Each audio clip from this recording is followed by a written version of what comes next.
Welcome to Waters World. I'm Jesse Waters. Terror in Charlottesville, that is the subject of tonight's Waters Words.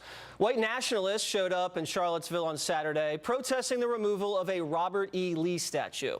It's important to note that this was a nationwide rally that had been advertised for a month. Yet only a few hundred people showed up. This shows you how fringe the movement is. But it wasn't just white supremacists who showed up.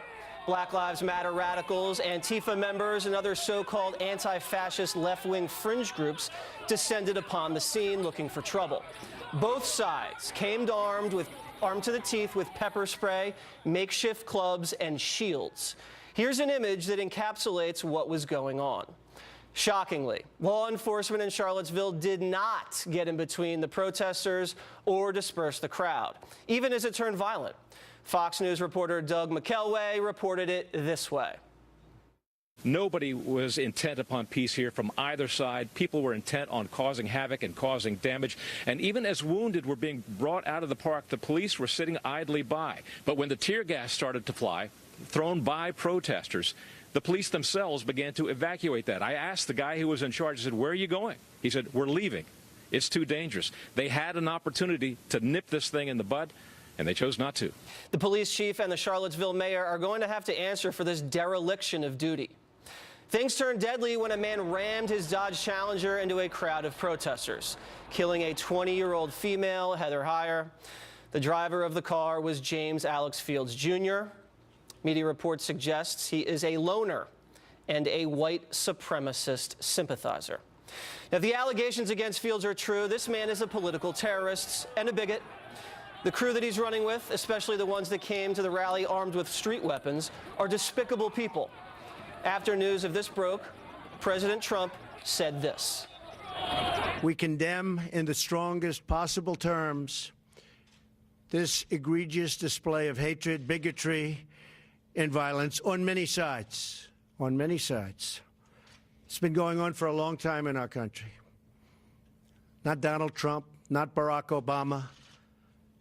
This has been going on for a long, long time. It has no place in America. What is vital now is a swift restoration of law and order and the protection of innocent lives. The president was clearly condemning violence on all sides, which there was. And he was looking at this from a big picture perspective in the larger context of hatred in America. By condemning violence on all sides, the president was condemning white supremacists as well as the left-wing activists who are mixing it up on the streets too. But the president's failure to specifically condemn the white supremacists by name, who were the ones that instigated the protests and whose actions allegedly led to death, has caused upheaval. CNN's Ana Navarro said this. This speech today was shameful. Here is the bottom line. This was not many sides. This is one side. It is white supremacists trying to instill terror in the streets of America. Kurt Bardella on MSNBC added this. America First is really code for white first. This is the Republican Party right now that's on display. Donald Trump's Republican Party. Maxine Waters tweeted this. No, Trump, not on many sides, your side. And Rob Reiner said, let's be clear. The hatred we're seeing in Virginia lies at the feet of Donald Trump. Stoked during the campaign, his silence condones this. John Legend added, we have Nazi sympathizers and white nationalists in the White House. Condemn them too. They should not be receiving taxpayer money. And Michael Moore wrote, Trump's America, the last days of white rule. It's always a bitch to have to give up power you've held for 300 years. The left quickly taking advantage of a tragedy to smear the President of the United States as a racist responsible for death. First of all, Black Lives Matter and Antifa have more connections to the Democratic Party than white supremacists have to the Republican Party. Left-wing radical groups have terrorized this country over the last several years, shooting police officers, rioting in the streets, and assaulting innocent civilians. Has the Democratic Party leadership condemned left-wing violence? Not so much. As a matter of fact, after a Bernie Sanders volunteer shot Republican Congressman Steve Scalise, Democratic leadership blamed both sides for the shooting. There's a lot of heated rhetoric from all different directions. I think there's sometimes rhetoric on all sides that are not quite acceptable. I do think that the language, the rhetoric on both sides has gotten out of control. And when a Black Lives Matter supporter assassinated police officers in Dallas, here's what President Obama said.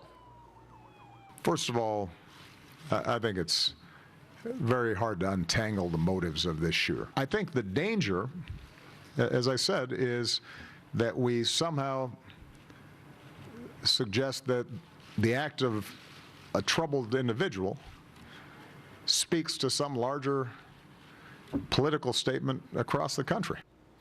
Now let's just pretend the white supremacist who was driving the car was a Muslim. The media would call him a lone wolf and say his motivations were unclear. Remember, this is how CNN described the Islamic terror attack in London as a van attack. Did they describe this as a Dodge Challenger attack? And the same people who don't like Donald Trump saying Islamic terrorism are urging him now to say white supremacism. For a party who called Islamic terrorism workplace violence, spare everybody the lectures. If hundreds of thousands of Islamic terrorists have nothing to do with Islam, then why does one white supremacist have anything to do with Donald Trump? We can use the left's own rationalizations against them all day, but we won't. It's tedious to listen to both sides fight over which side hates Nazis more. What we saw in Charlottesville were fringe fanatics who don't represent this country. America is not a racist nation. It's time we stop acting like it is. All right, not sure what we're going to do next, but we have a great show. Listen, are Maxine Waters and Susan Rice siding with North Korean dictator? We'll debate it next. And later, guys with guns threatening President Trump over food stamps.